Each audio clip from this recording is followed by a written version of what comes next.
1, Ascension number 8, special guest Jim and my main man Tate. And today we are going to try to define the impossible, and that is how to be a good person. It's pretty tough because, first of all, we have to answer the question, what is a good person? When I think about what is a good person to me, I think about that someone who is always willing to do what's morally right in the moment, whether, and that includes their own sacrifices, and it takes a lot of selflessness to be a good person.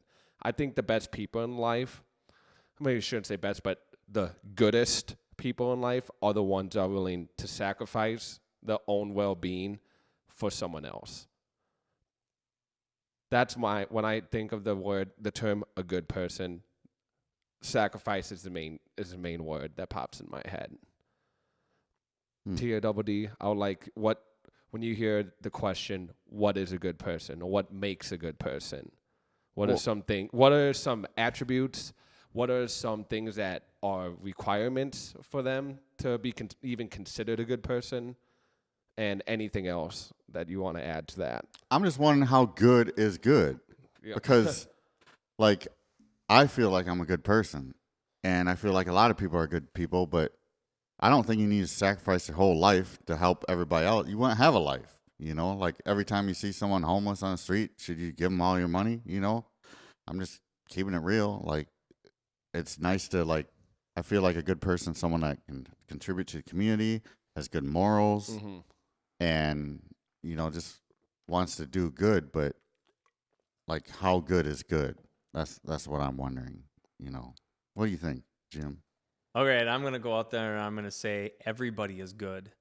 Because how many people go out there and actively say, I'm doing this in your bad interests, right? Or I'm doing this, you know what I mean? You're going to make up your own story or in your own narrative so that you're justified in your own belief system to be good. Right. So even the people that are assholes, someone who I could view as an asshole, in their mind they think they're a good person. Or I think you're like, sorry, I had to belch here. I think you're talking about like what you bring up is really interesting and important. Because that's the whole reason we're doing this podcast, right? Because everyone does think they're a good person. And is there a way we can set some principles and some standards that everyone can accept, that if this person hits these, that they are considered a good person? Man, I don't think everybody thinks they're a good person. I'm just going to say it right now. No, because I think Jim's right with like some of those really fucking crazy, just like manipulators and those really charismatic people that are just the craziest motherfuckers. And honestly, the biggest pieces of shit. But in their mind, they are the Lord and Savior. Oh, God, I just watched this one documentary, Waco, the Texas Waco dude. You know what I'm talking about? Yeah.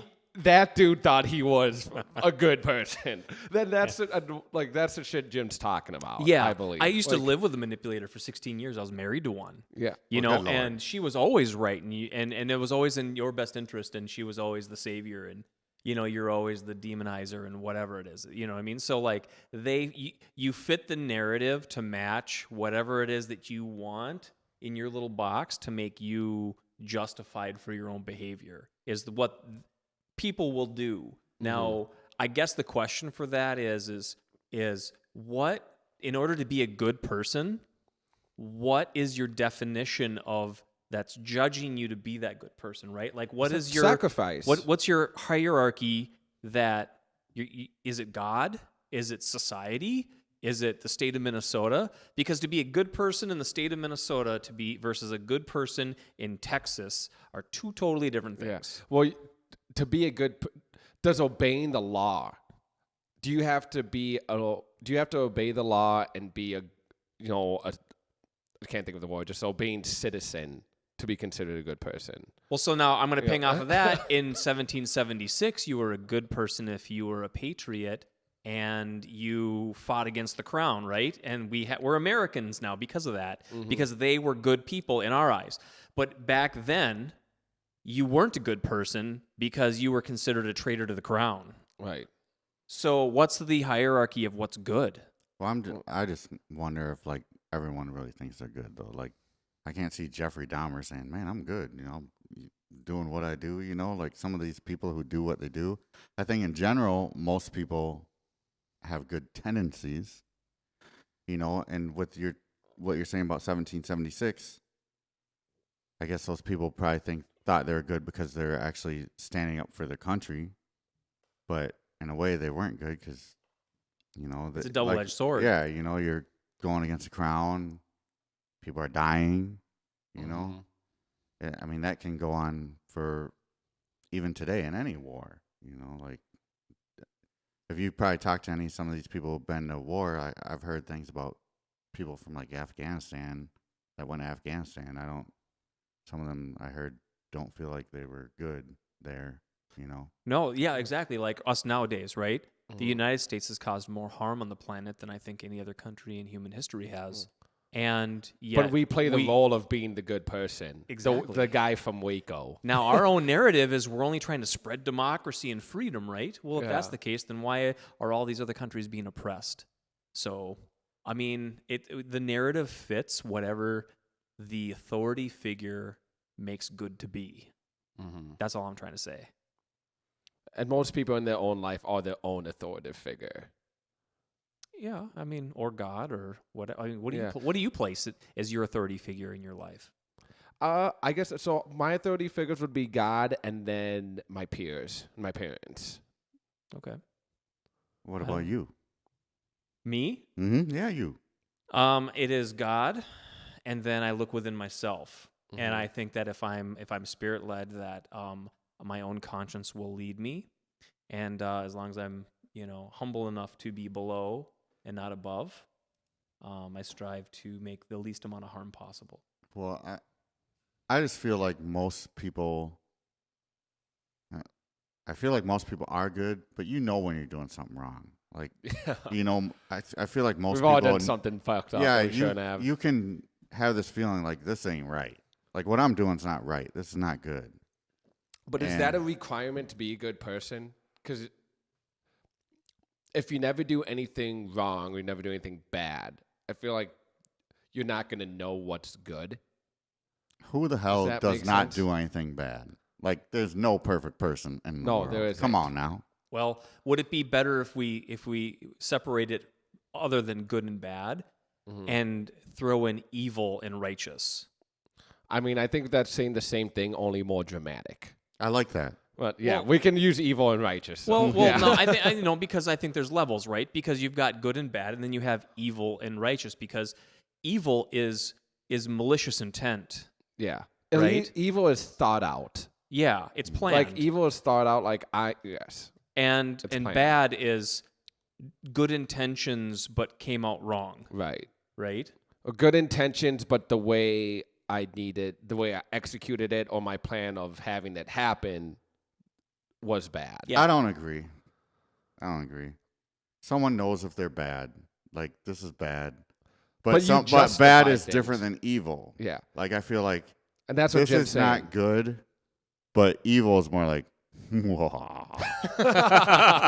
You didn't do the pinky thing. Yeah, that's a good evil. They're like, yeah, I'm gonna get this person. Yeah. Yep. They're gonna feel my wrath. Yeah, exactly. That's how I feel. Right. Like, evil is more, like you said, evil is more intentional. Bad is like, I know this isn't right, but shit, it happens. You know, we'll just deal with the consequences. But evil's like, But you can even justify it to where bad becomes good if you really want to. Really? Can I have an example? What's that? Can I have an example? Sure, you can convince somebody to, let's say you're starting a cryptocurrency, right? Like, there you go. Certain you're starting a shit coin and you're getting everybody to buy it. And you're pumping everybody up about it. You start a pump and dump is what it is. Yeah. And you know what's going to happen to a lot of these people. Yep. Now you started off with the best intentions. You're like, and it's going to be good for me. And it's going to be good for some people because the people that are smart about what's going on, they're going to be dumping too. Yep. Because they're not going to be getting involved in it and not knowing what the risks are. But then there's always people out there holding the bag. So you're not only spreading the wealth between yourself and you've made a whole bunch of other people real happy, you've also caused a lot of problems to somebody else. So like Safe Moon. Yeah. I guess. I just had to say it. Well, like, I mean, not everything's like that. It doesn't always have to be black or white, but, I think that a person can hide what their true intentions are by lying to themselves to make themselves feel better. Masquerading the difference between bad and good with a gray area. And just say, like, if you lie to yourself, I feel like you can lie to anyone. You would think the one person you would be truly honest and transparent with would be yourself. I don't agree. To know who you are. Some people just can't lie, I know. I'm one of them. People are going to lie to themselves all they want, and then they can come in front of me, and I can tell if you're lying. Yeah, It's like, I'm one of them. I'm not a good liar. yeah. Like, there's too much emotion that I feel when I tell a lie. That I can't handle it, and then when I'm actually like speaking it, like they'll know something's up with me. I mean, it's one thing to lie to someone like on the phone or maybe even in a video, but like in person when they're looking you directly in the eyes. Yep, it's different. It's different. And not a lot of people can handle that nowadays. Yeah. Like, especially with like technology, there isn't just a lot of human interaction. You have so many people fucking working from home now that when you actually look someone dead in the eyes and you call them out on something, or you even just ask them a simple question, they almost freeze up. Yeah, like I would just be like, man, you lying ass. And then they'll be like, oh, damn, how do you know? Like, I can read you. Yeah, the tells are there for most people, I would think, yeah. But there are some people who are really good at lying, But I think most people, especially now, with the age now, like you were saying, Doug, with the internet and stuff, they're not used to dealing with, like, people face to face, looking them in the eyes. I've done that because I'm in sales. I can look at bartending. I can look at anybody, read almost anyone. We all can do that because we all used to be bartenders, so we're probably pretty good at picking it out. Yeah. Yeah, I noticed that old guys, like, there's always, like, some old dudes at the bar that are just talking. There's old guy talk now. Like, before, like, smartphones and this technology, like, before, that was back then, like, there's so much more people just going out and conversating and hanging out nowadays.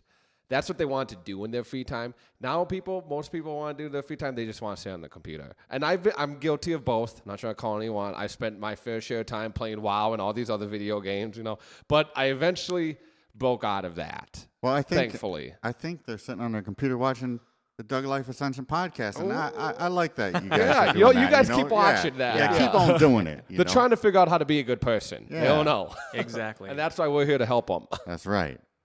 We got Jim in here. He's got a lot to say. Yeah.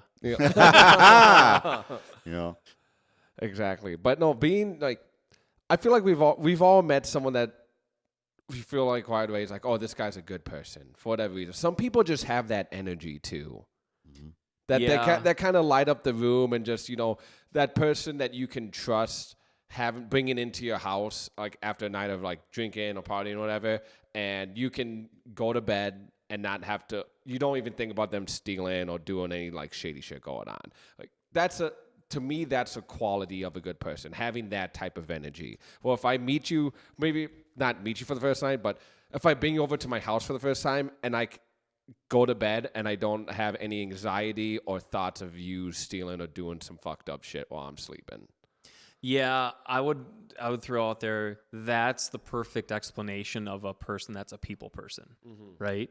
Like what Tad was saying, that there's millions of people out there that like just sit on their phones and barely talk to anybody, right? Like these young kids they're not bartenders, they're not in with customer service.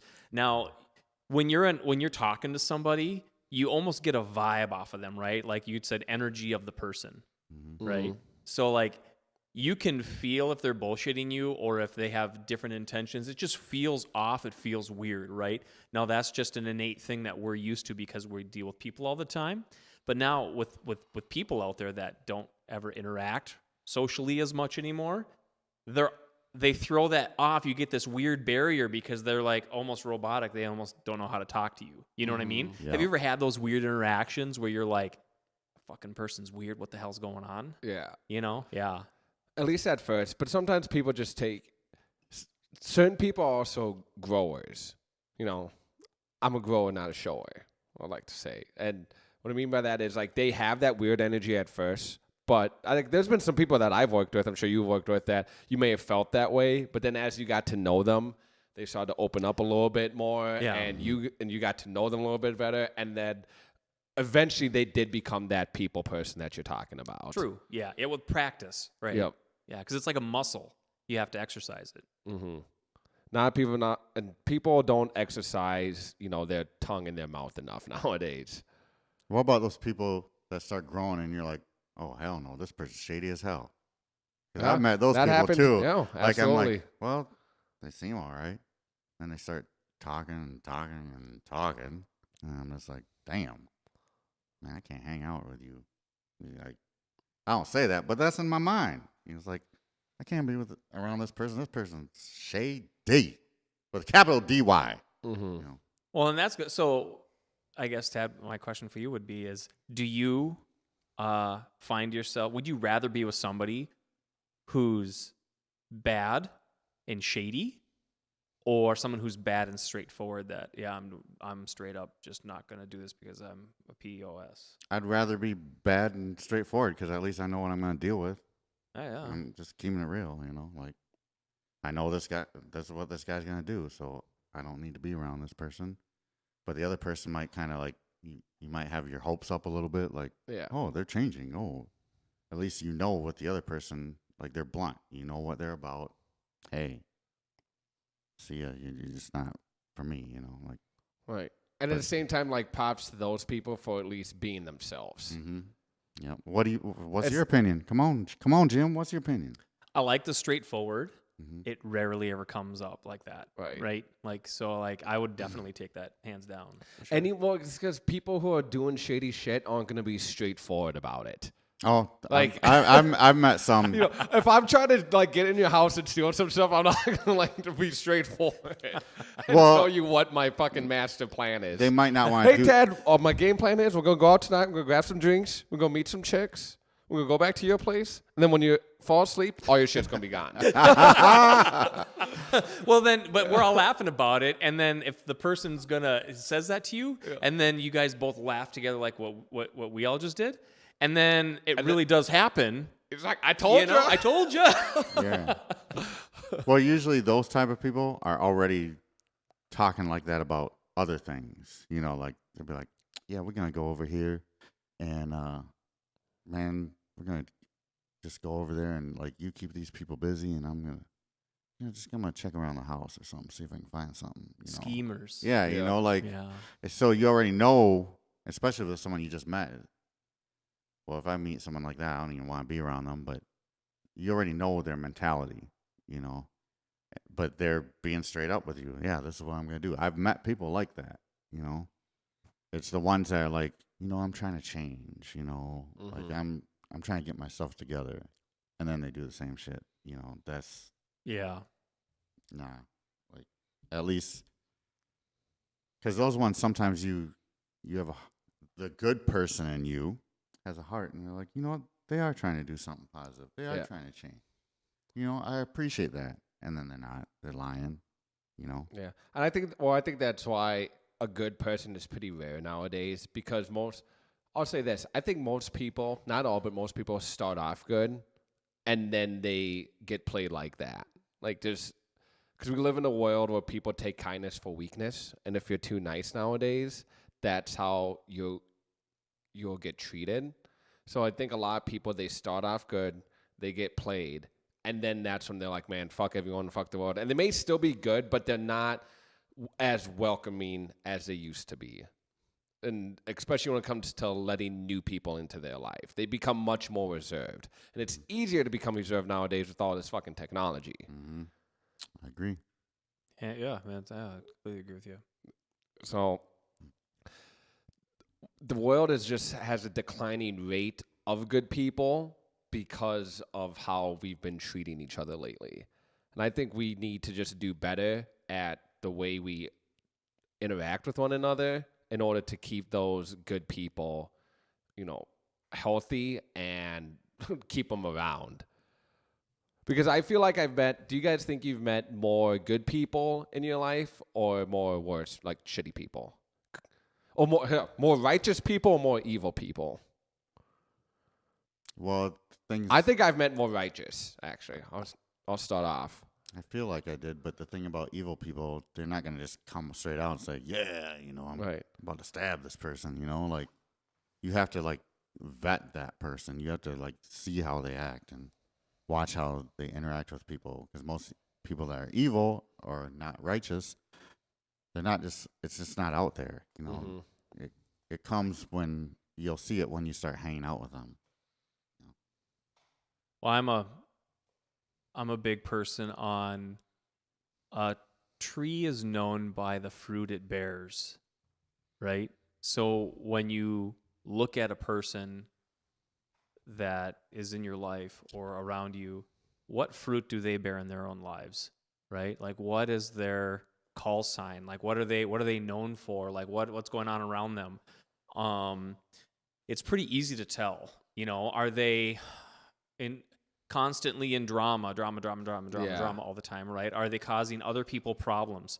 Or are they at the soup kitchen helping people? Or are they like, what are their motivations? Yeah. Are they just doing the Monday through Friday 9 to 5 and ignoring everybody else, right? Because I think that we all intend to be good people and we all intend to be righteous people, but and let's be honest, we're all in it for ourselves. We are. At the end of the day, we are. Even the good people. Even the person you're married to is in it for themselves. Like, not as a group. Like husband and wife. The husband's into self-preservation, and so is the wife, right? And you start to look at it, and you go from that aspect of it. With married people specifically, they enter this union to be together and to share things together. But then you also have to look at 26 years of marriage as like the number 2 divorce rate it's like the second highest divorce year of all years married. Right. Well, what happens after 26 years that if you've done all these things right, and then the other person just leaves you high and dry, and it's not a good thing, I don't think. But those people didn't get started in that relationship like thinking, oh, this is what's going to happen, right? It's just a series of events that have happened that people don't stay on the course with each other. They don't continuously do those inventories or see the fruit that they bear in their lives, and then they get separated over time. And I think it's the same way with friends or with people that you might have, right? Like, yeah. I mean, what fruit do you bear? Well, I don't think everyone's meant to be in your life forever, especially when it comes to friends, like friendly relationships. True. Yeah. Like, I think there's a lot of people that are meant to come into your life and teach you some lessons, whether they be good or bad. But I think you could argue even the bad lessons are actually probably the best ones for you. And then once they leave, you realize that person, they came into my life to teach me something and show me something. I learned from it, and they didn't need to be there anymore. That's why I really value your friendship with you guys. You guys have been in my life for a long time. And I think they say, I can't remember what I say, if you've known someone for 7 years, if you stay friends or in touch with them for at least 7 years, that you'll be friends with them for the rest of your life. I think it's a strong possibility, yeah. How long do you think it's been? We've known each other a while. Probably close. I started at Williams at 2014. I think I've known you that long. Yeah. I've known Jim for over 10 years now. Yeah. Actually. I think men are different, though. I feel like men will be friends longer usually. See, I don't know about that one, actually. Well, I would, I don't know. I don't know. I think it's different though, because the dynamic women do compete against each other more individually, for the same shit. But I think that they also form bonds too that are different than men. But I think men are pretty competitive too, though. Men are more competitive than women. But it's a friendly competition and not a cutthroat competition, right? I'm not gonna ruin your whole life and do whatever and take this away from you, kind of a thing. I feel like men though, you might not see your friend for 2 years, and then once you see him, it's just you saw him yesterday, more often. I would say this about men compared to women. Men, I feel like we have the ability to punch each other in the face and then be best friends the next day. I don't think women can handle that. Once a woman crosses the line, does something in their friendship that's over that person's boundaries or whatever, that is disrespectful and they can't handle anymore, there's no recovering that relationship anymore. I think guys are opposite. Guys, like, we can cross that line. We can disrespect the boundaries. We can get in the fight. We can do all the fucked up shit we want to each other. And we could still become friends, like, later on in life. We can learn. It's easier for us to forgive and move on from shit. Well, I think for, like, getting punched in the face or whatnot, that's our way of getting it out, just getting it over with. And then, if you're going to fight with a friend, yeah, maybe you're mad for a little bit, but you got it out of your system. And I don't think women operate like that. I could be wrong, but that's what I think. So Yeah, I'm not a woman expert. I'm just You're not a woman? What do you mean? Oh, I'm definitely not a woman. Yeah.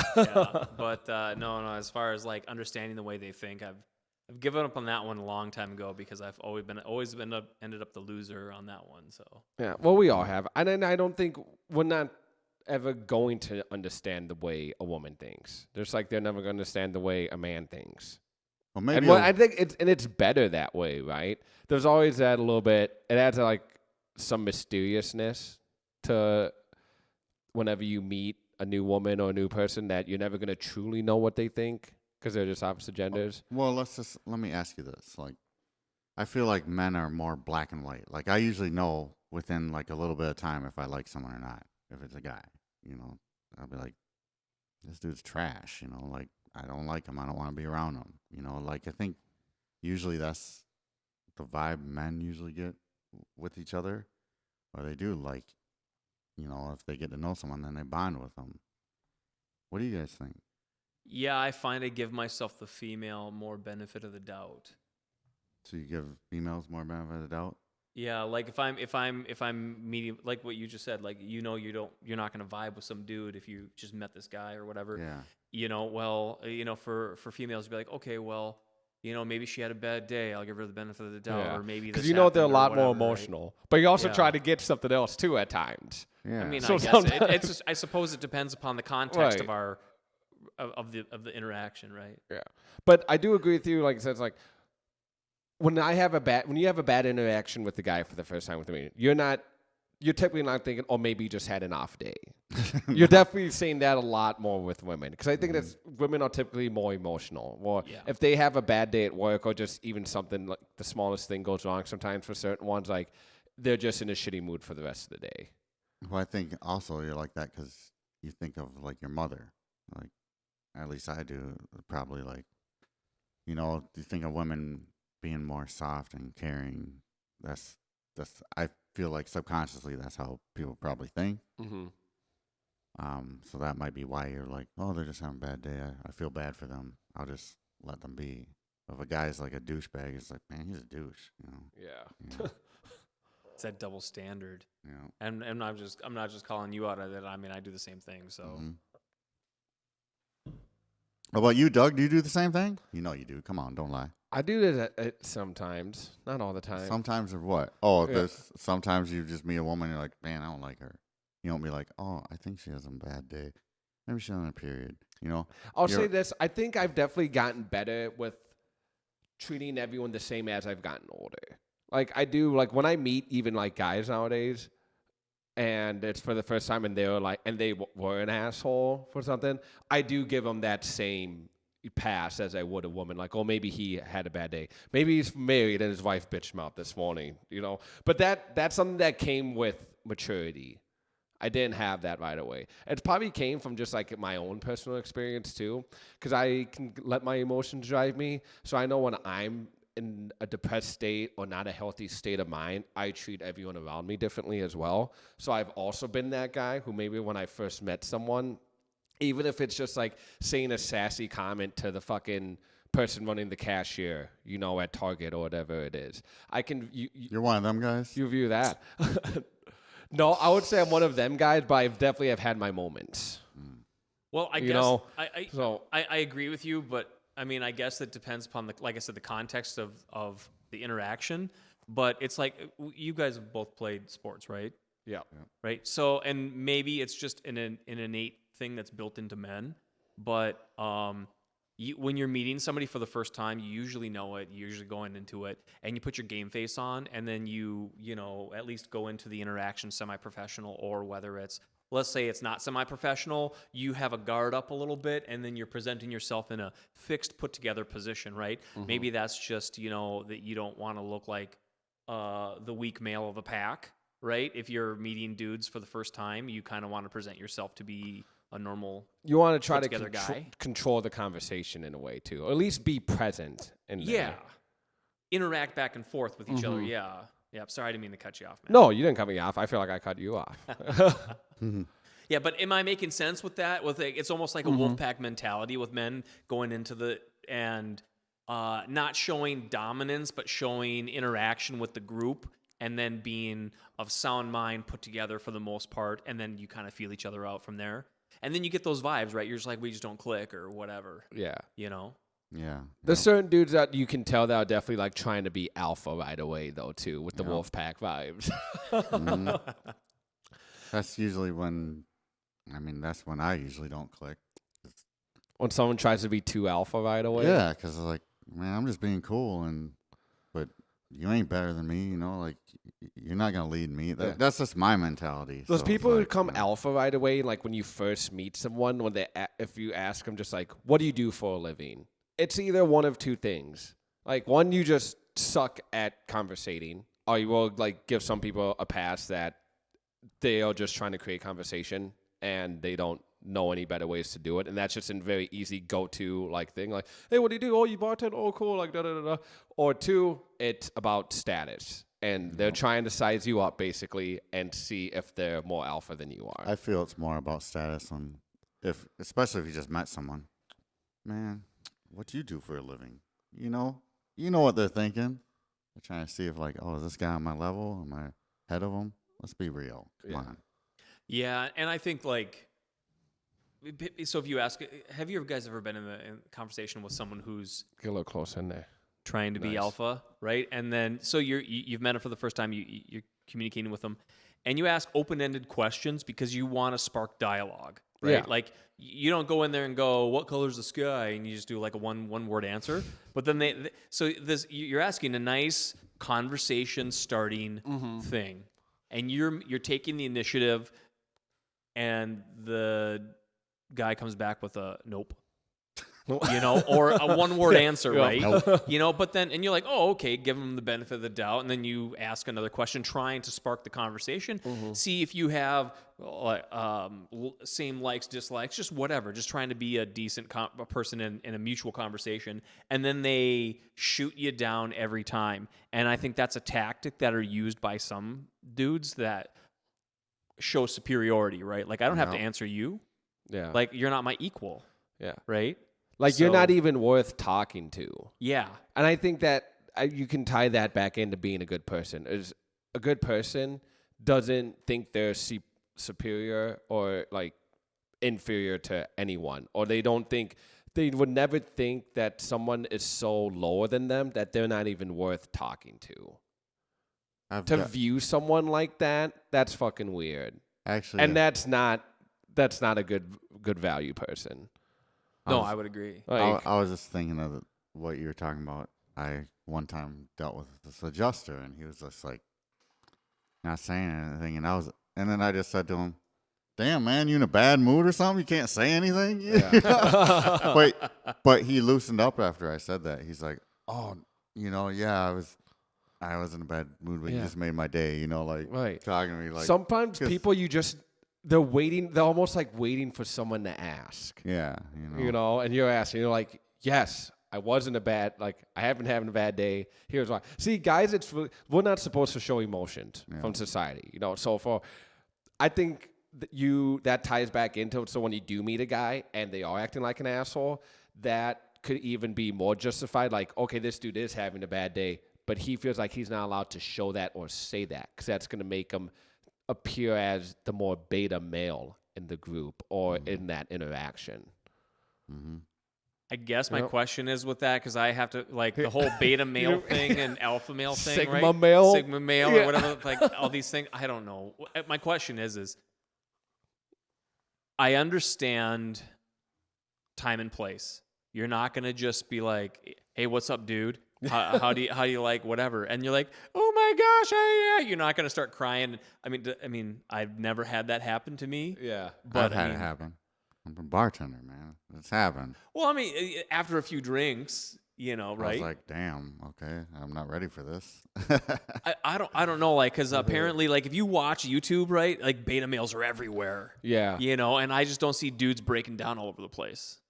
Well, I mean, am I wrong? I don't know. I think beta males are everywhere. Yeah. Ted, they're just not like, they don't just openly show it. Like, they may not like do it like that, like breaking down and crying. Tad, I feel like you're a good person to ask this. You're high value king. That's what you're all about.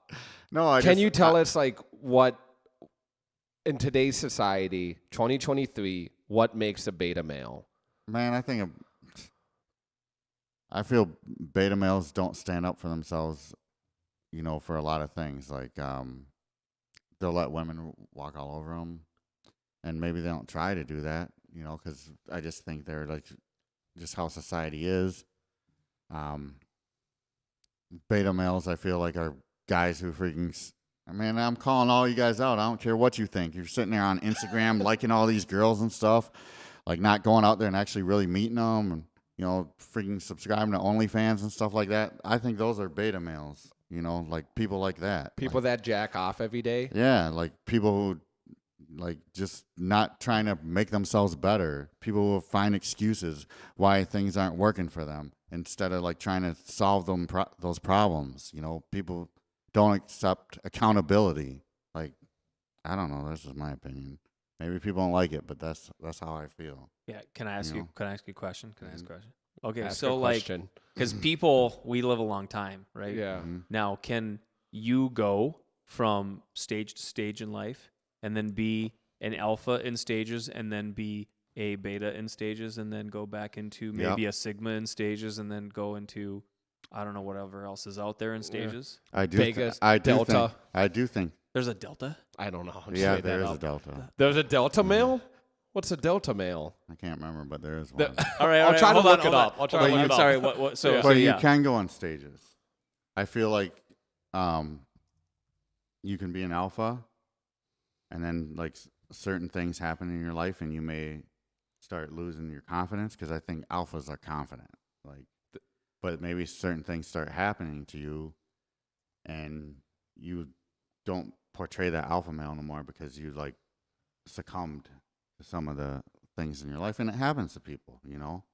That's when you got to look at yourself and try to get back to where you be. You don't have to be alpha. You can be sigma. You can be whatever you want, but it depends what your goals are. Like, I just feel like alpha or sigma, like they're just more masculine men. Like, they're focused on their purpose. They're focused on being real men. Like, I think betas are more like males that succumb to, society. They succumb to, like, if they're with a woman, they don't like be the dominant figure. Like, they'll be like, oh, well, what do you want to do about this? Like, they don't take leadership. There's nothing wrong with, like, working with your partner, but that's not. But then there's times you're not even working with your partner. You're just like, what do you think? Like, for example, this is my perfect thing that I think's a beta. I'm in sales, and I don't care if any of you guys watching this had me come to your house. I'm sitting there telling people that I can get them certain things for practically free. I'm talking to a man of the house where it's almost stupid for you to say no. And you're like, I got to go talk to my wife. Why do you have to talk to your wife about making something better that's not going to cost you any money, or barely any money? Like, why can't you just stand up for yourself? Like, that's some bullshit, man. Like, because when you're married, it doesn't matter. You like, guys have financial decisions. No, you don't understand the situation that I was in. Like, basically, I tell this guy, I can do this done. First of all, it's not costing you anything money unless I can get it done. And then if I get it done, I tell the guy, hey, we can work with you on that if that's the situation. So you don't want like 20 grand chance, up 20, maybe 30, maybe more chance to get your place worth more money because you got to talk to your wife to make this decision. Like, that's a beta man, that's a beta. Like all day, it made me sick when I deal with that. Because if someone came to my house and told me that, like there's nothing to lose, like I'm like it's a no-brainer. But I gotta go talk to my wife about some bullshit like that. Like, come on, like you gotta stand up for yourself and be a man. That's a beta, straight up. I'm just saying. So getting approval from your wife for any financial decisions is beta. Did you not just hear what I said? So yeah, but that's I would put it in that scenario. I wouldn't say any Right. financial decisions. Right. Okay, well, But- okay, let's say this. Let's say there is money on the line. I will say with money on the line, you can get a product worth 20 to 30 grand for 98% off, and you got to talk to your freaking wife about it, and it increases the value of your home. What kind of shit is that? Come on, man. I want to know where You got to be a man. Be a man. I would ask if you said that to me and I had my wife over there, Why wouldn't right? I'm And- going to be a respectable Is salesperson. that your sales I'm, pitch? When I'm you're just telling you what's in my head. What- Like if you got, I got to talk to my wife. What do you got to talk to her for? Well, no. Just let me, you know? you know. So you just told me that, and Yeah. my wife is sitting right over there. Mhm. I'm gonna say, "What's the bullshit? Where's the money at? And- Like, okay. does it cost me any more out of pocket? And if so, how much? Yeah. And Right? Because okay, nothing's that's- given for free. No, listen. Right. And that Right. part's understandable. Yeah. And I would explain that part, which I did to some of these people.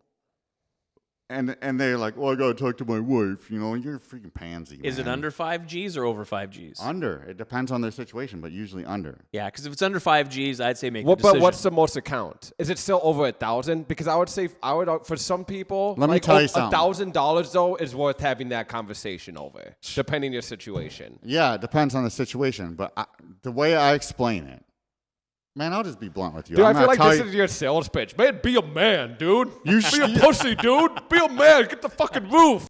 No. Go talk to Hey, your wife. I'll be honest. Like, I think you are being a pussy if you got to go talk to your freaking wife. When I'm sitting there saying, first of all, I say, it doesn't cost you anything.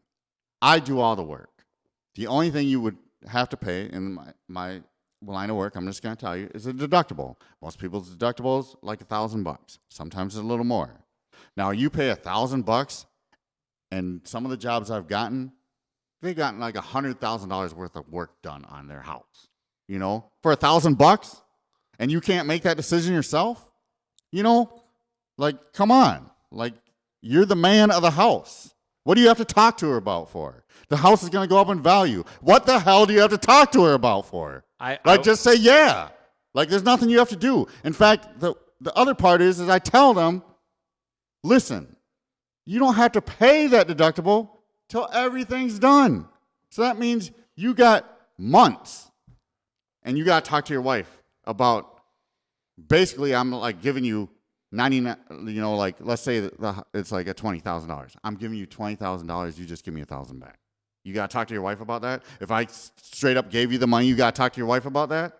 Like, be a man. Come on. That's beta. I don't care what you say. I will agree with what you're saying, Tad. With I'm going to put a caveat in there. And Doug, you put $1,000 is a lot of money to some people. It is. And I consider $1,000 a lot of money to me, even right now. I agree with you 100%. $1,000 is a lot of money, but I'm going to say $5,000 is like if any financial decision that I make is under $5,000 or below, I'm not usually going to consult my significant other for, because that's something that that's cash money I've got. That's my bad. That's your own money. That's my own money. Right. But now that's a line in the sand that I drew, right? And I think that $5,000 is not that much money to put away for a rainy day. If you think about it, in the course of, you could do that in a year and a half while paying bills.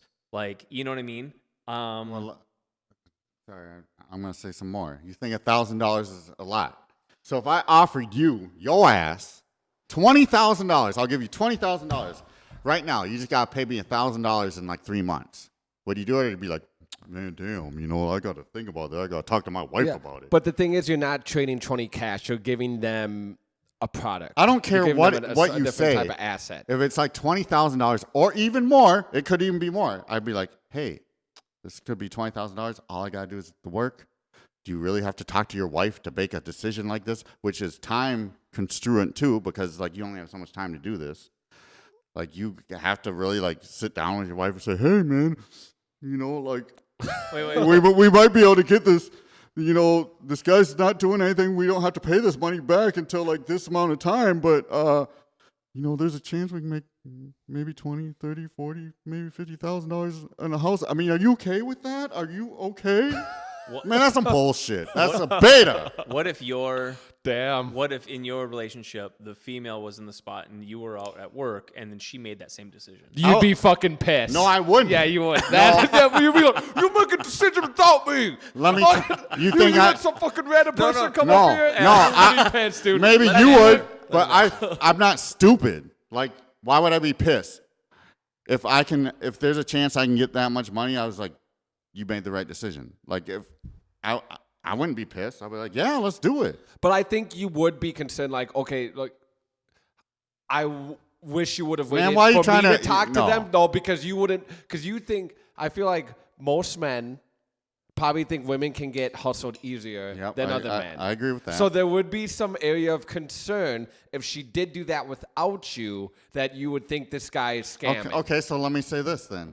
So you're already telling me that guy's even more beta because he can't make the decision himself because he thinks his wife's going to think he's getting scammed. So his wife has to talk to me because I might be scamming because he can't think for his own mind. He can't be a leader, a man, and make the decision himself because, like, hey, you know what? I'm not smart enough for that. I'm going to have my wife check it out, even though I'm a man and I usually do more manly things. But maybe it's not about like getting yes, approval. it is. Maybe it's not getting approval from his wife, but being respectful towards her and him feeling like, hey, I'm going to like, and he already knows he's going to do it and he's not even asking her for permission, but he just wants that, be like, hey, I'm going to do this to her. The thing like, is, tell her that he's going to do that. No, he's being a beta, a straight beta. You can be like, hey, I'm going to do this. I'll deal with it when the guy comes back or whatever. You know, we can talk about this. I'm going to talk to you about this, but this is a good deal. I'm going to take advantage of this deal. You're telling me if I went to someone's house and I was like, hey, man, I got this brand new Corvette right here, you know. Dude, quit comparing comparing getting a roof to a Corvette. It's not the fucking same. No, you're right. Okay, that's not hey, let me just break this down. You're right, because a Corvette's usually going to go down in value. If I put a brand new roof on your house, not the old ones. No, most of them aren't going to go up. Some will go up, but if I put a brand new roof on your house, and I'm telling these people up front, I was like, first of all, I can't guarantee anything, but if I can get your roof, there's a good chance I can get your siding, or if there's damage on the siding or the gutters. Like, I'm just going for the roof, but I go for everything. And you're telling me you have to talk to your wife about getting all this shit done for, like, your deductible, and I can't even guarantee, but if I can guarantee it, and I give you months before you have to pay your deductible, and you got to talk to your wife about it? Like, I just, like, when a deal's good, Makes you want to puke. yeah, like, come on, be a man. Like, really, do you really need to talk to her? Well, I think we all can agree the beta is low on self. I should say they want to keep the harmony, and they're low on conflict, Yes. and they're high on agreeableness. Yes. Right? So they want to be always in harmony and run from conflict, and they're very agreeable to the person that they are attached to. Can I ask you something, Jim? So, okay, I recently got engaged. I just want to, and we don't have to go dive deep. It can be a simple yes or no. Have you ever been in that situation where you're like, I need to go talk to my wife when you were married? When they're talking about like making a financial decision to like, say Tad was knocking on your door. Yes. You ever put in those? Yeah. Yeah, because I was with. Were you the beta in Tad's mind? Yeah, simply because because the person that I was with, the manipulator that I was with, always kept us broke, beyond broke. And I'm not trying to put you on the spot. I was just curious. But at least you admit to it. Like, I mean, I'm not trying to dog you. I'm just saying, like, hey, maybe that was something I could change or something. But now, like, if you were talking to me about the roof on my house at that point in time, right? Yeah. And if I had the money in my account, which would an eclipse or whatever would have to have happened, but I would have consulted and we would have had a conversation about it, because it's very rare in that household that she didn't spend it all. Yeah. Right. And I think that's, You know? Jim just makes another good point. Like, you don't count other people's money. We've talked about this past podcast too. Like, you could knock on a door. It looks like they're doing well, but reality is you don't know what's in their bank account. You don't. I don't know, but that doesn't mean they're not beta. Then that proves even more you're a beta, because you don't have the freaking money. You don't have the money because you're letting your wife spend it. Well, I'm going to throw one out there too, because like at that same time, at that moment, I was running a $3.5 million store, and I was running a tight, tight restaurant. My job was to go from store to store to store and take a losing store to a winning store, and I would fire people and replace them. And what I said in my store went. Right. And obviously it wasn't like Stalin, but my stores ran good. Right, Doug? Yeah. You know, They for the did. most part, I they worked did. there for them. They were a pretty good, many well-oiled years. machine. Yeah. They go high and low, but for the most part, I made money. That's how I stayed in business. So, like, yeah, you can be one way at work, but at the same time, I would put it at my home life, because I made a bad choice in a partner at that point in time. That would be something that we would really want to talk about, because we were so financially strapped. Now that is out of the equation, absolutely not. I mean, if I'm in a relationship with the person that I am now, and we both had a joint account, I mean, my golden rule is $5,000 a person, right? You'd say whatever my deductible on my house is a minimum $5,000. You know, that's what I set my homes to, because it's better on your this, I've been to Jim's, like his old house. Like, if you knocked on that door, you would not think they had like any financial troubles.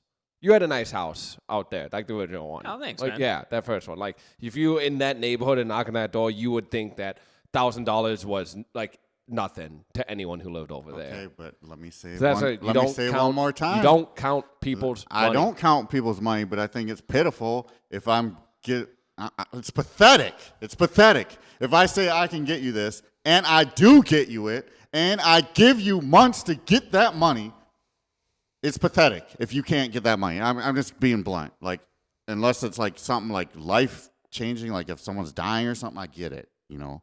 But most of the time, like, hey, like, I'm willing to work with these people. I'm like, hey, you know, like, we can take payments. You don't have to worry about that money until everything's done. Like, that's just me. Like, if someone came to me with a good-ass deal, there's nothing I have to worry about, and they tell me, like, hey, you know, like, and they even willing to work with me, and you're like, where I can, like, profit, whether it's profit on my house or anything, that's when you got to, like, hit the grindstone and say, I'm going to make this happen. Because when certain deals come around, they only come so often. And, like, you got to talk to your wife about it. Well, like, in your case, they only come around every time there's a hailstorm. But that doesn't guarantee that you're going to get it. That doesn't guarantee that another storm is going to come. I'm just telling you from my perspective of that. To me, that is beta. So do you set up appointments before you go, or do you just walk up off the street and knock on the door? Well, it's both. Like, sometimes someone may not even come to your house and realize, you know, the storm could have came. You had a year to put it in. You didn't put it in.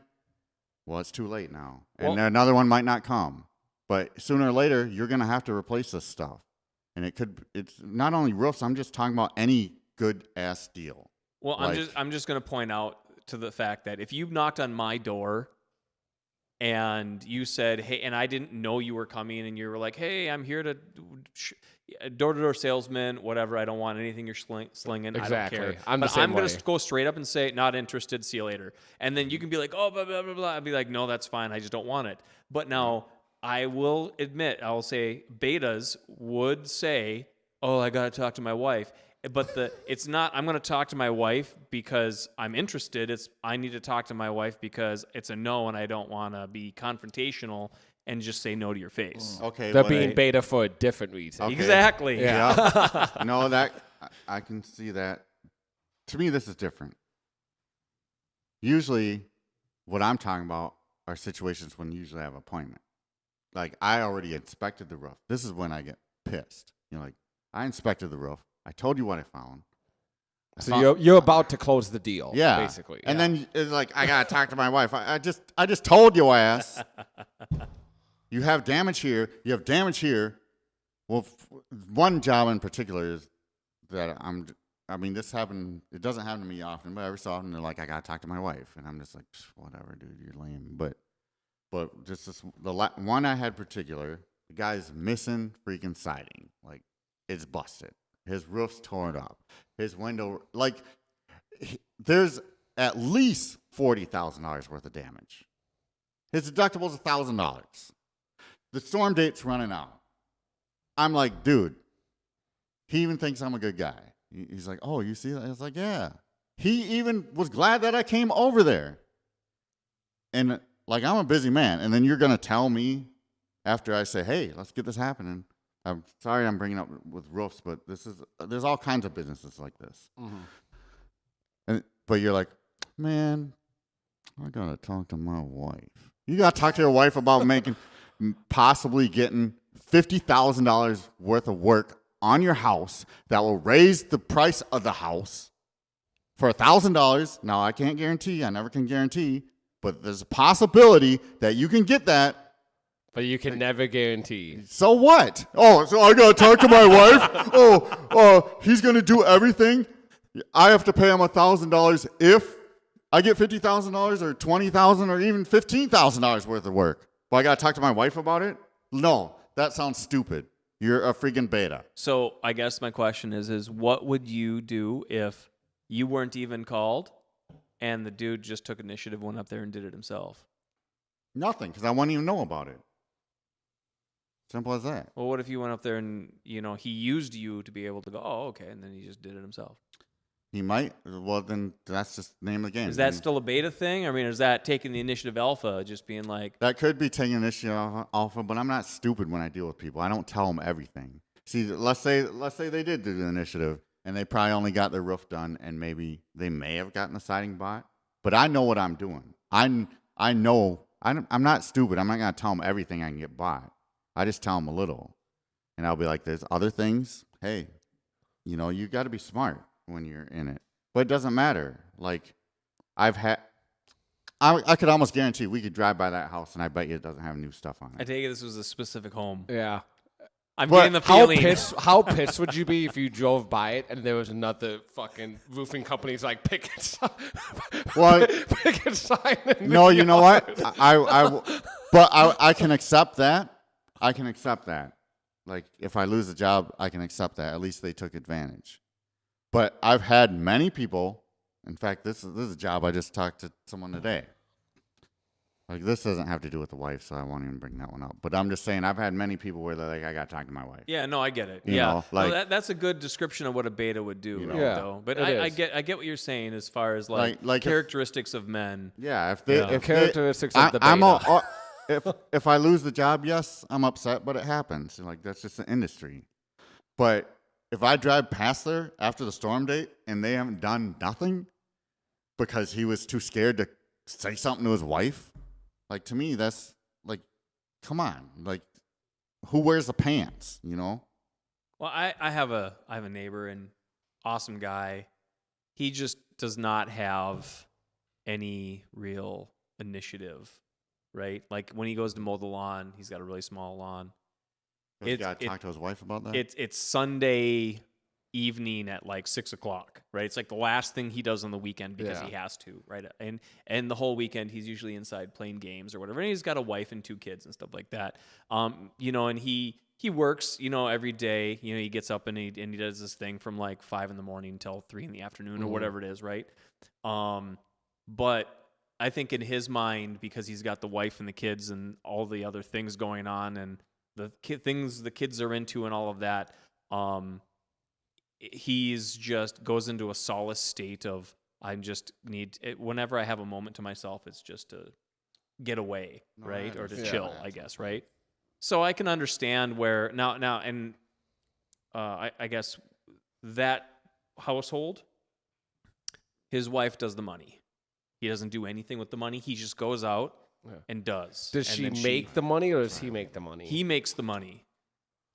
Okay. So he goes out and he makes the money. and then she manages it and manages the household with it. Okay. Right? I know that when I was married, until I took back the money, she did the money for a while. You know, so I guess it's like who's managing the money in the relationship. Mm-hmm. If the dude, because women historically don't want to talk, they're not confrontational people, and they don't want to deal with salespeople. I'm Yes. assuming 9 out of 10 times Tad's always talking to the dude because the girl doesn't want to, and then the girl's the one that's running the money. Right. That's what I'm going to say, but I totally get the whole beta aspect. And it depends if the woman is better financially with the money too. Yeah. But then why aren't the men taking the initiative to learn more about it too? Yeah.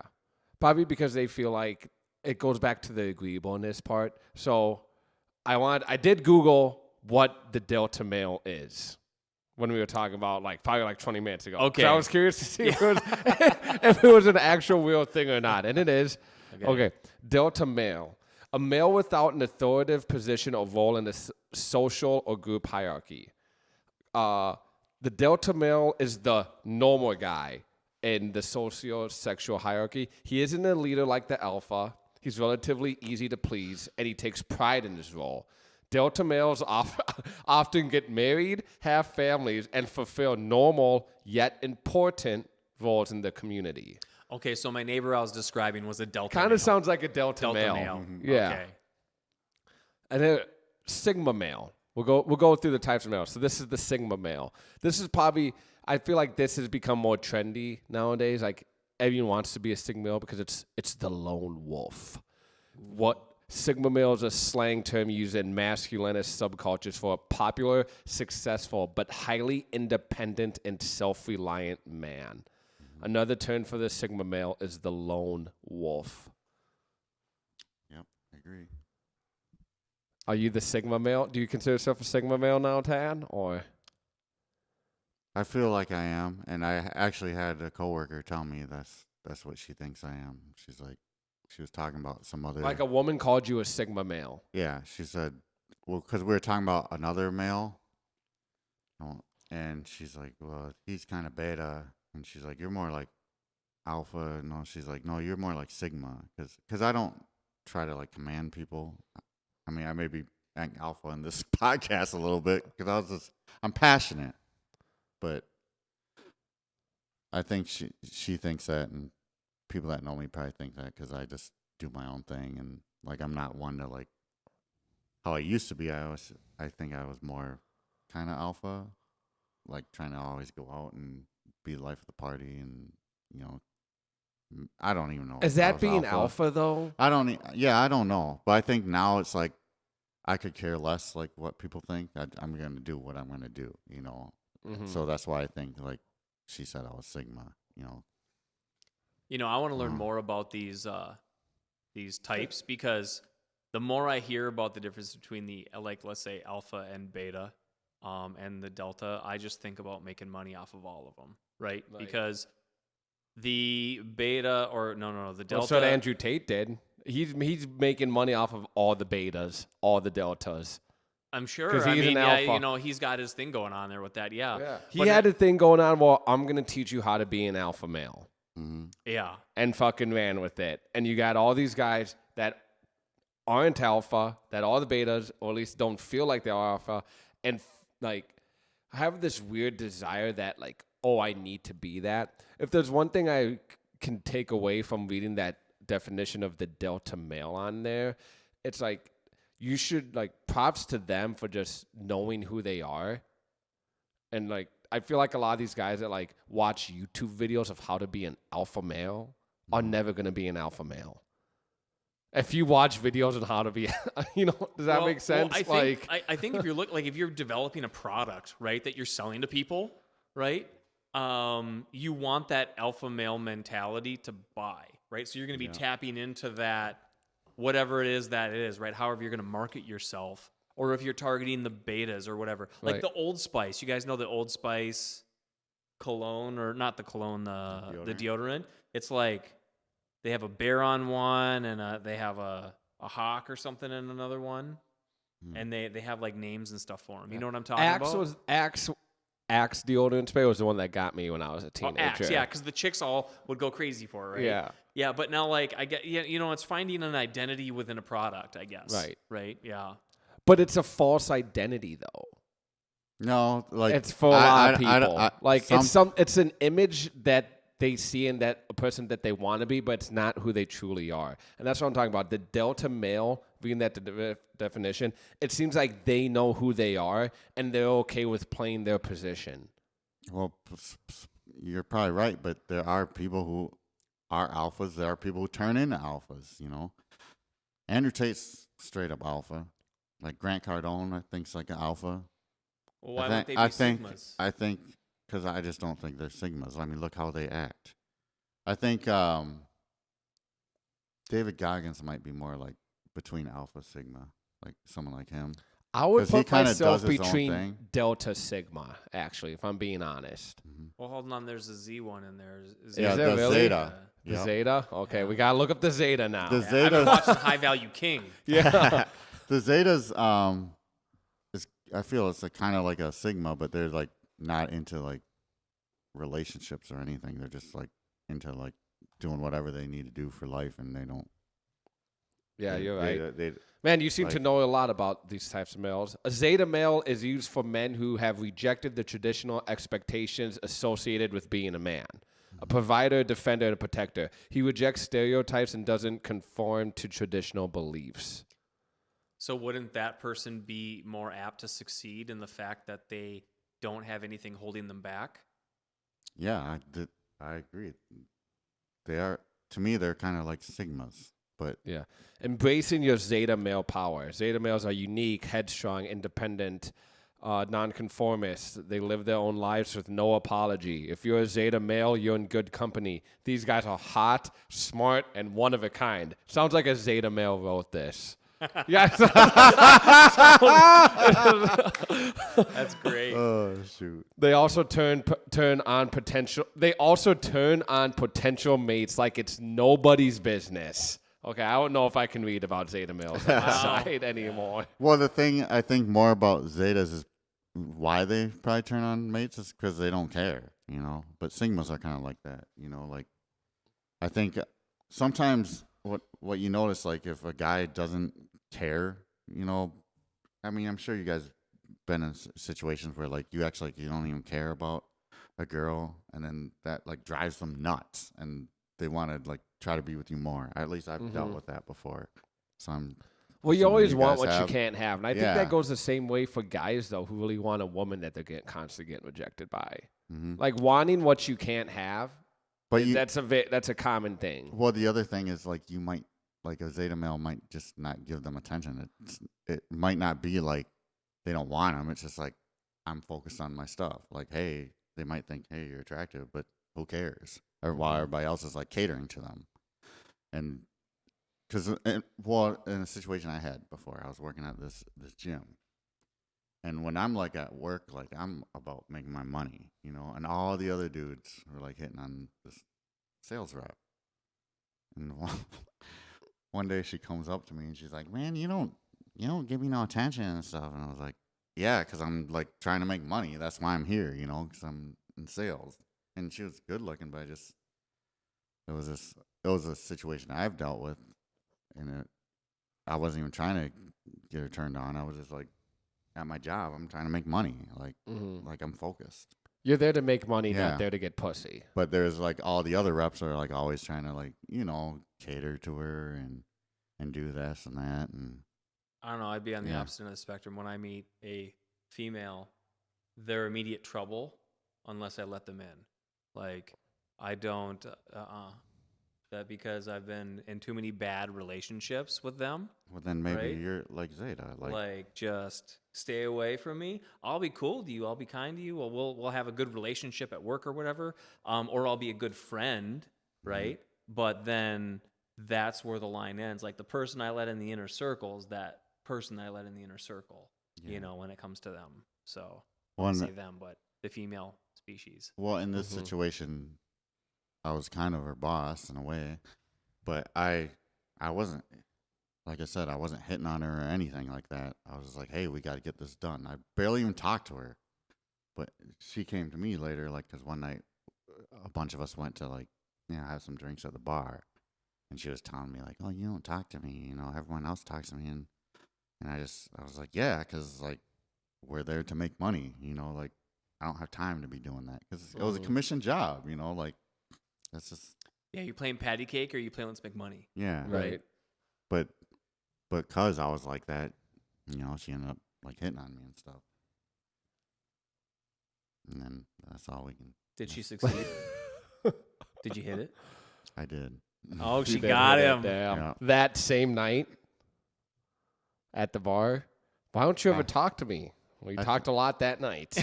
Well, I didn't talk once, but then I was like, well, I'm going to go do this. And I was like, I wasn't even trying. I was like, hey, you can come hang out if you want, because I was off work, and then, a couple times it happened. So. But that's in the past. But I'm just saying, like, I just noticed, like, sometimes when you don't even care, it happens, because I wasn't thinking like that. I mean, after you have a couple drinks, you might think like that. Mm-hmm. I mean, who hasn't? But when I'm at work, I don't think like that. Like, and that happens sometimes with people. It does happen a lot with people, but not very often to beta males. So I want to tie this back out real quick. So a little over an hour in, we can go like a little bit longer than call it. You guys are cool? Mm-hmm. Or Yeah, call it whenever. Yeah. Doesn't matter. And we went off on the beta. no, I like that. That was fun. That's the most. I've never seen you go off like that. Because it Actually, annoys the about shit out beta of me, males. like I think society's getting messed up. I think social media is messing up things and making. Are there more beta males than alpha males? And is that a requirement? Hell yeah. I think there has to be. Yeah. Way more beta males. Because there'd be too many chiefs and not enough Indians. Yeah. Right. And I guess the question would okay, so if Andrew Tate is alpha and not sigma or whatever the hell else is out there, what would 5 Andrew Tates working in the same company office be like? It'd be a shit show. No. Right? I think it would be a total shit show. Yeah. Because they'd all be the dominant. Exactly. And they wouldn't. It depends. They wouldn't be willing to be to talk things out and admit that the other person's idea is better or more beneficial for the company because they're too alpha. It depends how you have the company structured. First off, if you had an alpha at sales, you had an alpha in production, you had alpha here and alpha there. If they're in different departments, that company's probably going to kick ass. I see what you're saying. Yeah, you're right. You're right. Yeah. But not if they're in the same sales force or whatever, right? Then there's, then if they're like in the same department, then there'd probably be problems. But if you have them separated, each area, like they're going to drive all the males around them to be better, usually. Or the ones that can't hang, you're going to quit. But now you look at the way a corporation usually is. It's human resources that lets you in. It's a very mechanical structure where you then have to go through all of your 3 things, your 3 interviews, your KYC, your drug test, and all these things. And then you're finally in, and then they bring you to the little cubicle that you're supposed to work at, right? Mm-hmm. And then, obviously from there, if you're an alpha, you kick ass and take names and fuck shit up, and then you do whatever it is that you're going to do to get advanced in that company. But what if the boss is a beta? Right? He directly controls that. You know what? That's a good thing. Because that boss, okay, let's say the boss is a beta. He's going to be like, damn, this guy's freaking alpha. He's making shit happen. He's not going to want to lose you. But you have to not have him feel threatened by you. So you need his buy-in. Let me tell you something.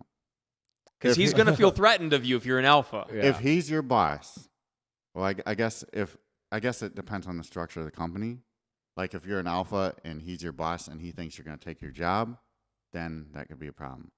But if he's the boss, like the owner of the company or something, and you're making him a lot of money, or if his job is secure and you're making him a lot of money or making him look good, he's going to want to keep this alpha happy, because he's making him look good. If anything, like let's say he was a beta and then he has another boss, and then all of a sudden he gets rid of this guy has crazy numbers and performing, like then he's putting himself in a bad position. You know what I'm saying? Like, if anything, and I know you're talking about the dominance part. Yes, I guess that alpha kind of has some dominance, even though he's below the guy. But a beta will accept that, I feel, if it's making him look good, because everybody wants to look good. See, you know? I disagree in a couple of different ways, and I also agree at the same time, because it depends on, I think, the personality of that beta. Because if the beta's in charge and the alpha is not, right, is subordinate, it depends upon if the beta has a superiority complex and wants to show who's boss, right? Mm-hmm. And will have the opportunity there to live a life of an alpha that they've always dreamed of because they've watched too much YouTube or whatever it is, right? And so that's the possibility. Now, at the same point in time, because they are that beta, they don't give a shit if they really succeed or not, because as long as they do just good enough, it's fine.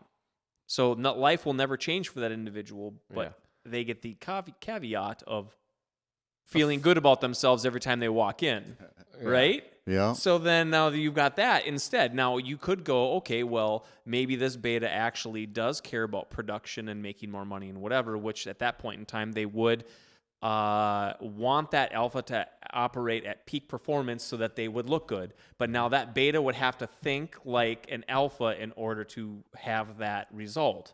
Or they would have to think along the terms of an alpha would want to think. And a beta usually doesn't do that. I would say they would choose the first rather than the second. But it does depend on the person. So and the position you're in, I guess. Well, I guess I see where you're coming from.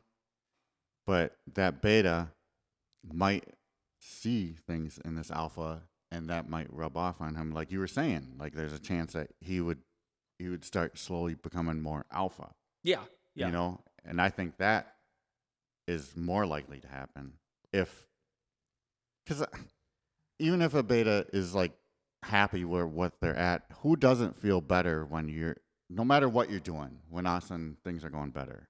Like if you have this person who comes in, is kicking ass and taking names, and all of a sudden like either your company's doing better or you're doing better, or the boss sees that the people you hired are who doesn't. Right. People like attention. Like whether you're beta or not, you know, they're gonna be like, man, I don't want to lose this guy. Like, I want to be. I know I'd probably be like, I want to see what I have to do to keep this guy happy. And then you start seeing like, this is like a lot of betas, I'm sure, watch self-improvement stuff because they want to change. I agree with you, yes, but I also have been in scenarios like corporations are really good for this because the people will sabotage other people to keep themselves in the top, right? And nobody gets to the top because it's this massive structure, and it's kind of the thing like, would you be allowed to succeed, or would you be kind of somewhat sabotaged by the other person in order to prevent that? And you could be killing it too. Jim makes a good point. Like you could be killing it, but someone else who's trying to climb the ranks over you would do whatever they can to sabotage you or even shit on you or make you look bad in front of like team meetings, you know, like whatever they can do to make sure that they get the position and not you, they'll do. Even if you are a valuable asset to the company. See, that's why I'm saying, so like if you're that alpha in that position, your main job is to go to that beta and supply that beta with the things that he needs, and you need to get him to buy into you to be able to let you loose to do what you do best. Because by doing that and you kind of somewhat team up together, you'll both be happy and everyone will be happy. But if you don't get that boss's buy-in, I think you're going to end up with self-sabotage. Okay. Or other himself. And that's where it comes back to what we're really talking about. Are these good or bad people? That's what I'm wondering. Like if you're, let's say you're the beta, okay? We're going back to the beta. You got an alpha, kicking ass, taking names, making you look good, but you're worried about your job. Like, are you a bad person if you like to start sabotaging that person? Because I think that's bad. Like, what do you guys think? I think the beta will convince himself he's doing it in his own best self-interest, and he's an asset to the company because he's been there longer and whatever. He'll reason with himself, right, to make himself be that person of the just and whoa, you've just got here. We don't rock the boat here, and we don't do things like that here, right? And we need to calm it down a little bit, and you know they'll try to do that stuff. God, you're right. I've seen. I never thought of this, but I've seen stuff like this that you're talking about. Yeah. Wow. Like that's some good insight. Yeah. Companies always are looking for like a good culture fit, but if you're one of those like, if you're on a team and people are just doing the bare minimum getting by, and you hire some like brand new guy who's like, let's go and starts making everyone else look bad, you're gonna start pulling like culture cards on there for sure. Yeah. The last job I worked at, not the one now, but after my boss had went out for the day, this was like right after I accepted the position, like everybody like raised above the cubicle and they're like, let's just tell you how it runs around here. They basically, and this was some serious shit, like how they synchronized coming up. It's like a fucking cult. It was weird, yeah.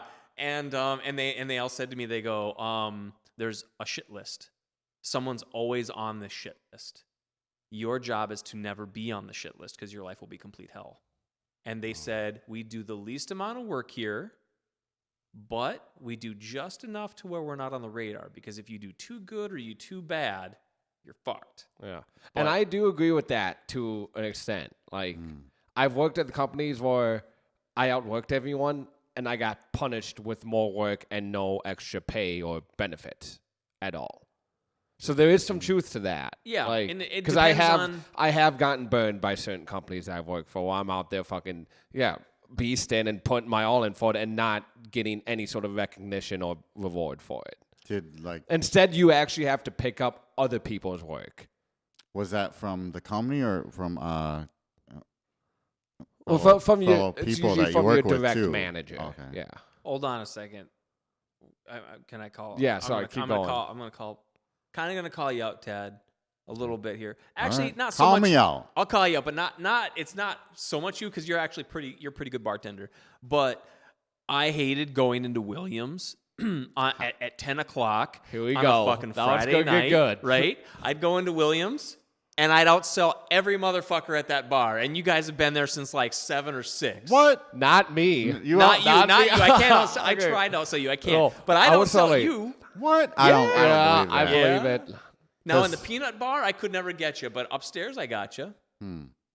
Well, hey, I made us that money in them tips. Let me tell you, like people love me. Like I always tried to make people feel special, but I didn't. Did you really outsell me? You probably did sometimes. But and that culture got worse at Williams, right? Because then after you left and things like that, and the bartender started getting drunk behind the bar, and then they started partying, and then they started talking with their friends, giving away whatever, and then it was like my bucket had $400 to $600 in it, and your bucket has $150. Ooh. What the heck? That's like rough. The last time. But I feel like you gotta look at sales though, because sales is the best way you can gauge how somebody's working. Like there is that chance where you're just getting all the fuckheads at Williams. Let's be honest, Williams will get Uptown. We low ghetto at sometimes. You get a lot of people in there that weren't tipping. That's fine. But you would still sell a lot. But you had shit tips all night. Well, Phil's a prime example. Yeah. Phil, when he bartended, he would be there at 6 p.m. I'd show up at 9 or 10, and we'd both work until he'd be there 3-4 hours before me, and he'd have, let's just say, $1,500 in sales, and you'd be rocking $3,000. Yeah. Right? You've doubled his output, and you got there 4 hours later than him. Yeah. Right? I'll just and be 6 honest. p.m. on Saturdays used to be good. Dude, the 6 p.m. Saturday shift at Williams was a good shift. Okay, let's also be But now you have to split those tips. Yeah. So your performance as that is, so if you're going in and you're doing that, I would consider that an alpha move. And then the beta in that scenario is the one that makes out like a bandit. Right. It's the alpha male. It's alpha male mentality going there and perform at your very best and still share and split it with your teammates. I would because say yes. That's what you all decided on. Well, I don't know how split tips. Personality has to do with how the splitting the tips were there, because that whether you're alpha, beta, zeta, whatever, that was what it was. Like. Well, the employees decide that. But see, that's one thing I liked about Williams. Like over there, like Jim said, if he came in 4 hours later and he outsold you, it meant something. Like there's other places that I've worked at that I still currently work at. That's one thing I don't like to say now I work at, but like it's basically the way they have the way they have the bar set up, or if like we're sharing tills, there's no like true way to prove like, oh, I came here and outsold you, or there's like you work on a certain side of the bar that's just so much fucking busier than the other. Like Williams, the middle was always at the upstairs bar, the middle was always busier. Yep. Yeah. So like like the people in the middle would generally like outsell the people on the ends, especially if you're in the service well. That's another thing you gotta look at. Yeah, like, that's why I was gonna say that. Like, depends where you were at the bar. But like my whole point in saying that is like at Williams, the one thing I liked about that is like compared to other places I've worked at is like if you came in like 3 hours later and you passed but someone up the sales, it's like, yeah, I showed that I outworked you, and it was like legit. Yeah. Williams is not legit though, because you can be at that freaking end bar doing the service well, and you know how Williams is. Oh, I need beer 300, which could be all the way down the damn bar. Yeah. You know, like that. To me, it's like what you and make then you, in the bucket is what you make. And like, then you go over there, and beer 300's not there. Yeah. Yeah. And that bar is like. walk all the way fucking back down there and tell them you got number 300. And then they go, oh, let me get number 275. Yeah. You know, it's like that bar. You can. That bar was not optimized and set up. Like, I feel like you can ask, we'll bring her name up, Lindsay. Lindsay said she loved working with me because I made money. But she ain't like, I thought you were going to call me out on the best, like, cleaning at the end of the night because I get all lazy about that. Because I'll accept that. Yeah. But when I sell, like, I made money. You're good. Know? Yeah. But you know, I guess I would say it kind of depended upon the mood, but for the most part, yeah, you were there, you were active, you were there to make money, and you made money, right? Mm-hmm. Yep. But now, like towards the end, and you were working a lot at the armory, and I would be there, right? Yep. I would work. There was a period of time where they put me on upstairs at the service well, right? And I would be there at 7, 8 o'clock, roughly. I think it was, 7 or 8. Anyway, I would outsell everybody else at the bar, or most of the people at the bar. Now, the culture at that time was they didn't care, right? Like, they were there to drink and be with friends and to do whatever, right? These people were and bang each other. Yeah. They weren't there to make money, right? And that's what I was trying to get at, was like, if I could show up, because you're a good bartender and you are good, and if you're engaged and you wanted to be in it, you're in it. If I showed up at 9 o'clock and you showed up at, let's say, 6 or whatever, and I outsold you, I'd be like, man, you're dogging it, right? You know, or whatever. And I think that's rightfully so. The person that comes in after you, unless you're on service well, I think that's the one. Or if it's just super slow, like you do have those days. Like generally, like though you should with a forehead start like on a weekend over there. Back when Uptown used to be like there'd be enough people in there where it's like you're not getting passed off. Well, I just know like I feel like every time I worked, I was competitive, so I'd be like if you told me you outsold me, I'd be pissed. Yeah. Not like super mad, but I'd be like, damn it. You know, I was competitive. Yeah, you'd want to do better. And we'd always talk about it at the end of the night, what we had. We were competitive in like a healthy way over there. Yeah. Like we all wanted to see who was the biggest dick, but it never got like toxic. But it was competitive enough where it drove us all to like work as hard. Like when it was fucking balls to the wall, you know, it's like, all right, let's fucking go. You know? But, and now that's a good, if you want to say, alpha environment to be in, right? Where we're all striving for the same goal, working independently, and it's a nice independent thing that you're all in trying to beat each other, but in a healthy way. Yes. Now you look at the sludge pool of like, I guess what the beta would be, right? Or maybe this is a totally different. No, what is it? Anyway, Delta, Zeta, Beta, Sigma.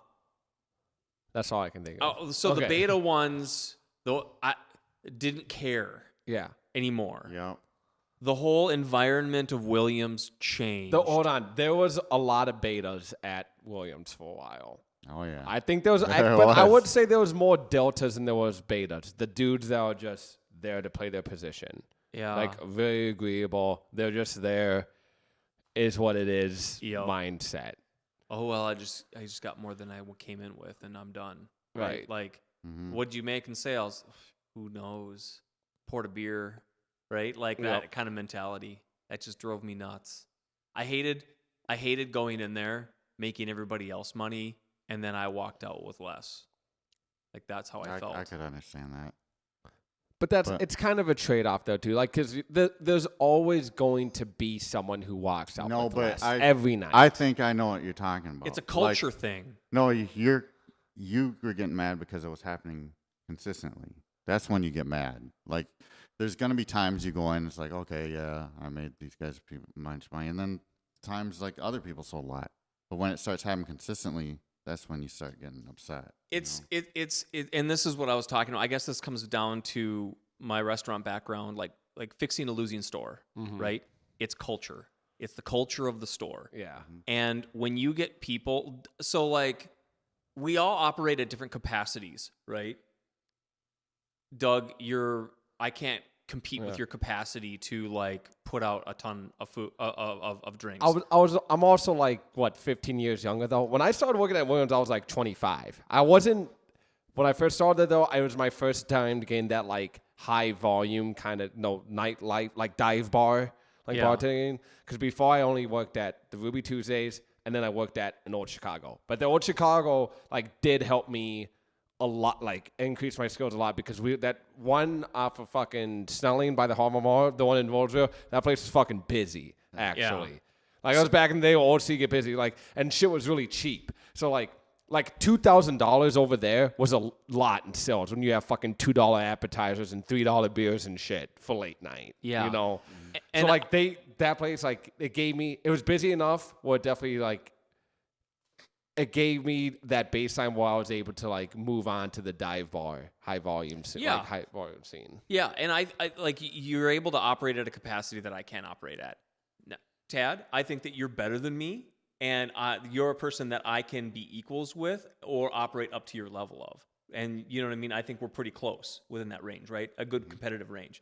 Now, I would have to say that's a different capacity of output for the three of us that have all, are pretty similar in age or close to, right? Man, I don't think Doug's faster than me. He's good. He's really good. Dude, I'm faster than you. But I think we're all about the same. Doug's probably way faster now because you've been working on the corner all the time. Where you work now. Yeah, but that's where I work now. But that's why I said, but like over there, it doesn't matter. Yeah. As I said, but like at Williams, it mattered because we all ring our own tills. Well, I feel like almost out of us three, I'm going to be honest, at Williams, I thought we're about the same. Yeah, Lindsay was kind of on another level at Williams. Like I couldn't beat Lindsay either. Yeah, like she's just... I'm going to stroke my own ego here and say, at least till this day, as far as I know, I set the record in sales that one day. And how long? In the basement bar. How long did you work? And also, it was two managers helping you. I thought it was the basement bar. It was in the fucking basement bar, open to close on a Saturday, and like we opened at 4 or 5 p.m. No, that's good. That was on there, and shit was cheaper back then too. Like $5,000 doesn't sound like a lot, but back then that was a lot. Yeah. Okay, yeah. Well, and did I have managers help me? Yeah, I didn't have a fucking bar back. So I needed people to come down there and help me. Well, I'm going to bring it home, and this was all I was meaning was that it's a culture thing. So we have like when you have a culture in a restaurant that doesn't want to succeed and they don't want to do better and they totally don't care, right? And then you want to switch that to a mentality of, while I'm here, I'm going to make this place better. The people that are walking through that door. See, and I think this is funny when you get a person that a young person who looks at their paycheck, they have no idea where that money came from. It's a direct result from the people walking in the door that you serve, and then they leave and they give you the money. That's where that money comes from on your paycheck. It could come from a corporate office or whatever, but it comes out of that store first before the corporation gets the money, right? Mm-hmm. And so that person that you're communicating with back and forth, if you piss them off because you suck and you don't care, then sales go down, and guess what? That directly, immediately affects you, right? And it's just this negative doom loop that happens. And if you have a culture-wide store infestation of that, the store will close down. And Williams is proof, 100% evidence of that. And in their defense, though, they were like one of the last bars in Uptown to close. True, but they had after COVID and all the riots and shit, they were one of the last ones in that off Lake Street, Hennepin area. Yeah, but then now you look at what it was, when it was a winning store, and then look at how many years it was a losing store with the difference of the culture of the staff and how much money they lost because of it. Yeah. They'd still be open if we had the other staff in there. If they would have hired security and they would have kept a good staff and people would have came in and they would have felt safe, they had security, they would have a good time, and the food, everything would have come out the way it was, they would still be open today. I mean, that's why I pretty much left. It was getting dangerous down there, man. I was like, nah. Yeah. But that was everywhere in Uptown too, though. But there's still places that had security, and like people are gonna want to go somewhere. Like Jim said, if there's security and people felt safe, they're gonna. Like, there's a lot of places in Uptown not open, but there's some that are open. And I'm sure they're reopening a bunch of new business now. They're in the process of trying to rebuild it back. Yeah. I will never go down there. Why?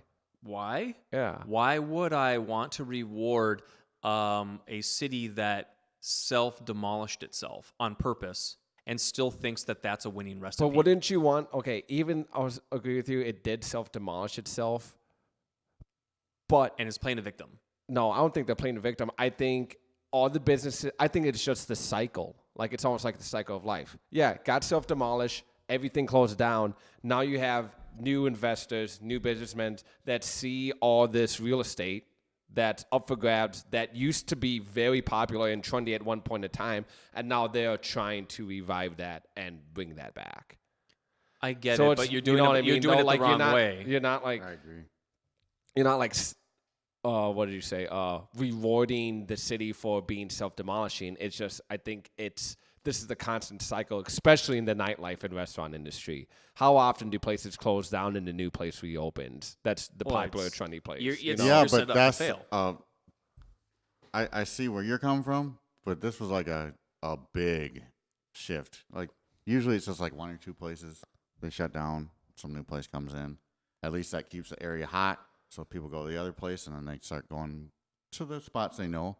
No, Uptown is like someone took a shotgun and blasted a bunch of freaking restaurants and closed. Well, like, it's George just Floyd not the same, you know? Yeah, like, George Floyd is Jesus down there. Like, if you don't have that viewpoint on life, I think he is a horrible person. I don't think he's the Messiah that was martyred, like that he's made out to be. They're changing what really happened to fit a narrative. Well, and I don't agree with it, and I'm not going to give my money to that. Yeah, that's fine. I agree with you, but like, with everything said, he's a horrible person, but he was murdered. Because even like a drug addict doesn't deserve to die.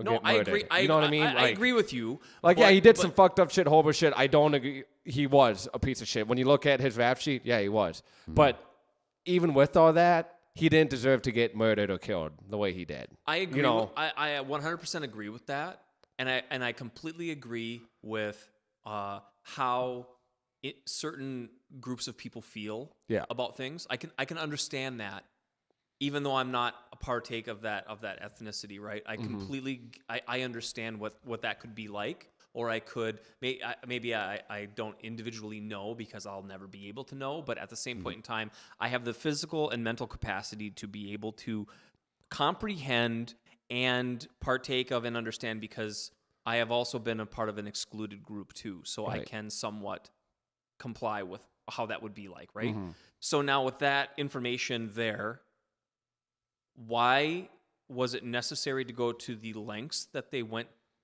to destroy the very businesses that were supporting the community and go through all of that, right? There's a time and a place for things. That wasn't the time or the place. And the people that came into that area that made that area flourish are no longer going there. So now you're seeing that area completely being self-supported on its own thing. Mm-hmm. And it's not surviving. So I think the people of the area need to understand that they need to change for the demographic of the people that support them. And that doesn't mean that you have to just eat shit, That just means that when I'm going to go to a steakhouse and eat steak, I'm not expecting fish, right, on the menu. I'm not expecting Maine lobster to come in, right? And I think that if you know and understand the demographic of people that support the area and give you money and make sure that you have a good thing, you can institute changes slow and steady, not violent and fast, right? So you're more so calling out. I feel like it's more of. Honestly, I think a lot to blame is just our police force for letting a lot of Minneapolis to just go to shit. I blame. It's their job to serve and protect. They failed to do that with George Floyd, and they failed to do that with the riots and everything that came after that. Because if people don't feel safe going uptown, I feel, since we're talking about being a good person, yeah, I think it was the individual's right of every person that was involved to make the conscious effort to be good or bad or evil, and they made the choice. And at the moment, it was a free-for-all. Anybody could do whatever they wanted and not get in trouble. Yep. And they took advantage of it. I agree. And that shows you the badness of the people that were there. Yeah. Right? Mm-hmm. The mentality of those people were not what we're talking about. So I think calling it out what it is, and it doesn't make what happened to that person any... I'm not talking about that whole scenario. Right. Because that doesn't matter. It's the reaction of the people to that scenario that made a person like me that is sympathetic to the cause and wants to help to no longer help because it was too extreme and too violent and self-destructive. Does that make any sense? It does. Mm-hmm. I mean, I'm trying not to sound like a bigot. I'm not. No, a bigot, you're not. but, I no, mean, you're not. You know what I mean? Like, and I think no, that. it's I a big. I lost a lot of friends because of this. You know. Yeah, and So. Well, what you're talking about, like, the only thing we can control is how we react to things. Yeah. Right? That's it. And a lot of people reacted in a very evil way and chaotic way that didn't solve anything. Yeah. It actually only made things worse. Way worse, yeah. And then now those same people are expecting other people to go back down there and feel safe again. Yeah. I'm convinced that Minneapolis will never be the same, personally. At least not to me. Not you know, for a while. someone who grew like not in my lifetime. You know, when I review I refer to things as like pre and post COVID. You know, and you can bundle like George Floyd in there too. At least with us, like you can bundle COVID and George Floyd in there. And when I think about like what our city used to be before that happened compared to what it is now, it's just because even downtown Minneapolis that didn't get hit with all the riots and shit like that, that place is fucking desolate also. But downtown it was starting to get, before the riots, it was starting to get kind of shady. Yeah. You know, because I used to go downtown all the time. I used to love going downtown. Me too. More than uptown. Yeah, I used same. Before I used to go downtown, like when I first like got into like going out on like weekends and shit, and going to cities. It was downtown for sure. But then it's like, and you felt safe walking around too. you did for a while, but then like, well, one of the things is I feel like they had less police, and then now like, all this stuff happened. It's just downtown's not the same. Like I've had bad situations down there. And I'm a pretty laid back guy. Mm-hmm. And now Uptown's, I don't even think about going any of those places. I'll stay in the suburbs if I want to do something, you know. Yeah, and now I think when it comes down to this good versus bad thing that we're talking about here, as a city that's shattered, where do you go from here? Because it's obvious that change doesn't happen from the top down. Change always happens from the bottom up. Mm-hmm. And that's always happened in human history. So the individuals here need to take the initiative, and they need to be out there themselves cleaning the issue up. I made a comment that I lost a lot of my friends over, that I said when they were asking for money to rebuild downtown area, and Uptown area. Like just donating. They wanted money to help donate to bring back the businesses and whatever, right? This is not too far after the riots and whatever. And my comment was, I would like to see the people that destroyed it in orange jumpsuits cleaning it up. Mm-hmm. And then once they're out there, I want the people that left the police station helpless, like the politicians and the ones who passed these things to allow this to happen, they should be down there assisting physically cleaning it up. And then I will be down there with my money and with my in person, and I will physically be there to support it as well. Because I believed in Minneapolis at that time. I loved this city. I loved living here. It was a great place.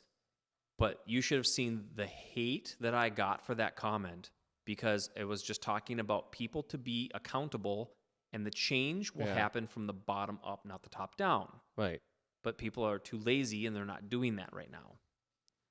And that's what I was talking about earlier before the podcast. People don't take accountability. They just, you know, if you want to do what, succeed in whatever you're trying to do, you have to be willing to, you know, take the bad with the good. 100%. You know? And if there's one thing, like Jim, like pointed something out that's really important, that's been right in front of us the whole time. That's like the people have the power. They always had. We all saw that with the riots. We all saw the power we had. They had the power to do whatever they want, burn the city down, because they felt there was a major injustice that went on. And there was a bad murder. And at the same time, Jim's saying you can use that same type of power to build things back up and be that change that they were rioting for. Everyone has the power to be that change again. Yeah, look at 9/11, and like what happened to the city at 9/11. The way not just the city but the country wrapped itself around and tried to help 9/11. Right. That's not happening now. No. Why aren't people trying to help that here? Man, that could be a whole nother podcast. It can be. Because And then I already got things we could talk about with that, but like that's. But am I wrong? I mean, that's I mean, no, that's what we're change at, right? Change comes from the bottom. It always has. We saw that, but only the bad people and the evil people that were the ones that were brave enough to do the change. And now the good people, they don't want to rise up from the bottom. The deltas, the betas. Because a majority of the people at the bottom are deltas and betas, right? And zetas. It has to be. Only so many alphas can be at the top. No, Zetas aren't at the bottom usually. They're usually They're mid-tier. Zetas are usually up there. They're just lone wolves. Upper mid-tier. They're kind of like sigmas. Well, I mean, I don't. But, you know, there can be evil alphas. Yeah, you know? there can be. You know. What I was gonna say about his comment, that you lost a lot of friends with. I don't understand why you would get a lot of hate from that, because I took the comment that you're telling me that you lost friends about as the people who were, because there's a lot of peaceful protesters. There was. So I'm taking it as the ones that should be in jumpsuits are the ones that are like burning people's businesses down and stuff. Exactly. So what's wrong with that? Yes, they should. Like, some of these people worked their butts off to start these businesses and stuff, and they lost everything. So whoever hated on Jim for these comments, I'm just telling you that's nonsense. Like, he's right. That's just my opinion. Well, thank you. You can send me all kinds of hate all you want. Put it on the podcast comments. I don't give a damn. You know, Tad's a bigot. Yeah. No, Well, I mean, that's not being a bigot. Like, actually, they say like a lot of people that weren't, you know, minorities started the fires. I don't know, but like, it's one thing. We can go down a whole bunch of shit. I just don't know. Like, burn the police station down, whatever. I'll just stay out of that. I don't think it's right, but they did. But when you're also burning like people's businesses, like families, stealing people's cars, destroying cars. Yeah, everything. you know, like they didn't do nothing. They just lived down there. Like, yes, Jim's comment makes sense.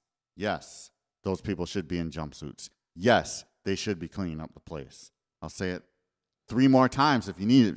So whatever you guys like had a problem with Jim because of that, man, you need to get your lives together and think, you know, because that's ridiculous. Quit being fucking beta. Yeah. I think that's a good spot to end it, you know. And almost 2 hours in here. Thank you.